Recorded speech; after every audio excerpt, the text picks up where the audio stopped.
Yeah, so in managing new projects, I think that what we use here, we use work plans, which is a really important tool for making sure that we're spelling out the goals and the objectives, the strategies, the tasks, the timeline, and the who is responsible. Yeah. The way that we work here and a lot in healthcare, and I think a lot across industries nowadays, is in team settings and working collaboratively, and so you may not have direct authority with the people that you're working with. You have influence, and so it's really important for us to use tools like work plans, like Gantt charts for timelines, to be able to ensure that we have role clarity and that people understand what their role is in achieving a particular goal. And I think for a lot of our programs, we also use logic models to understand kind of the bigger picture and what we're trying to achieve and how all of the inputs will lead to the desired outcomes. And I'm sure that's something that you've probably talked a lot about with Brenda. Like, we've done logic models and done Gantt charts in our quality improvement. Yeah. And one of the, when I read this question, one of the other specific tools that we sometimes use when the team is really broad and comes from either multiple departments or multiple organizations is something that we call a decision matrix. Yeah. Because oftentimes where we get hung up or where things can get confusing is who are the decision makers for certain aspects of the work. A lot of how we approach it will be the same, but there's one big divining feature, which is whether we helped to design the program or whether it came to us fully formed and our mission is to implement it. Yeah. So in some instances, for example, we are told to, say for a federally Centers for Disease Control funded program, we're given a menu and we're told you will do one of these and two of those and one of those and four of those. Right. And so our mission then becomes to look at what has to get done, to put together a timeline, figure out what kinds of resources we need, either in terms of logistics or staff and training or outreach, and how we, and with the timeline also work a little bit backwards as to what has to happen in what sequence, and put together a system, and then make sure we're staying on top of the tasks as we go along. When we have the opportunity to create the program, it's a bit different in that we would have done some preliminary assessment about what the needs are and how we want to address the needs, and testing the concepts if we can before we actually do it. But in that process, we would have created the timeline as well as the outcomes and milestones that we needed to achieve across the schedule of the program. In general, every project has goals, objectives, milestones, and outcomes that they are attempting to accomplish. And depending on the funding source, we may be reporting back on those process measures and outcomes monthly or quarterly or less often. For our own purposes, work plan wise, we check in, every week or two. Yeah. Where are we on this? Where are we on that? How are things going?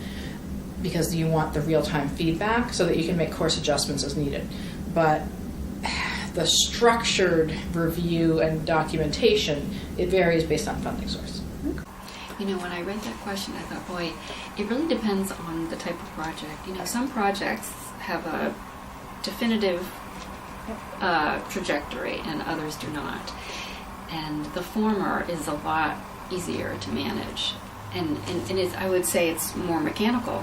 You set a timeline, you make a list of all the things that need to be done, what kind of skills and expertise you need to acquire in your team, assemble your team, and then plot out your meetings and progress and that sort of thing. And the more challenging is when you don't actually know how the whole project is going to evolve. Or in other words, you know that it will evolve as work gets done and as input is obtained from various and sundry others. And that's how I would describe my current project here at Muskie. And it has been a little challenging, even for somebody who has had a full professional career. It's been challenging.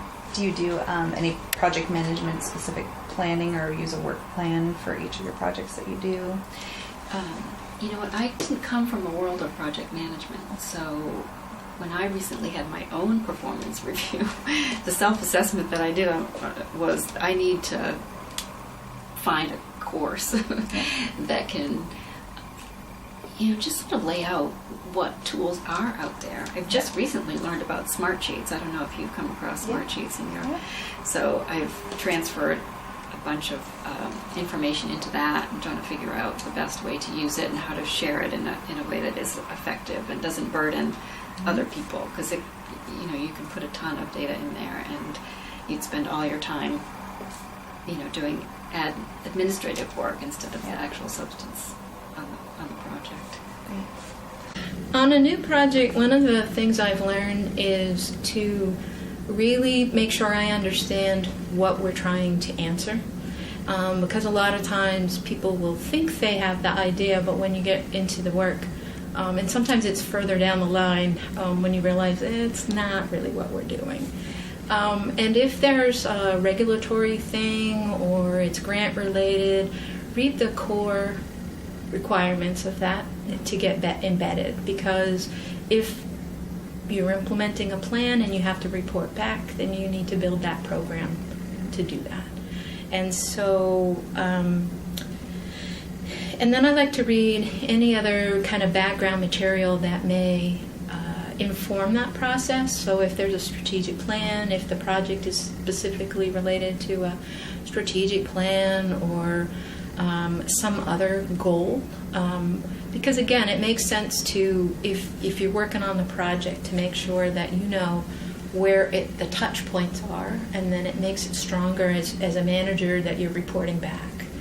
And a lot of people, as they're working, forget that, oh yeah, we did this strategic plan a couple years ago, and it does connect to that priority or that, and so that's what I really try to do, is connect the dots is a big piece. I prefer to do a work plan of where I need to go, what kind of time frame, work backwards. Sometimes that's not always the case, but to the extent I can, it makes a lot of sense to figure out those puzzle pieces and just really think about it. The term I've been using lately is to soak it in. Mm-hmm. So it's like what all is involved, and just sitting quietly and letting my brain figure out, this needs to come before that needs to come before that. Oh, I need to talk to that person. So because it's getting in the midst of all of the deadlines and requirements and daily tasks, it's really hard to keep that, especially getting a new project off the ground of what do you need to think about. So in the position that I'm in right now, we have a lot of different projects going on at one time, and several different people working on different projects all at the same time. So we make sure whenever we start a project that we have a defined work plan that's been approved. We've developed that in collaboration with the staff that we're going to be working with at the main CDC, that has defined deliverables and activities, so everyone knows exactly what the end product should be at the end of the year or whenever the deadline is for it. So I think that's been a very important tool, is to have that work plan. And then in terms of as we're moving towards getting that work plan done, I develop usually timelines for the different activities to indicate when we want each piece done and assign staff to getting those pieces done. And then we have meetings on an ongoing basis. Sometimes I meet with my individual staff members that I supervise on a weekly basis.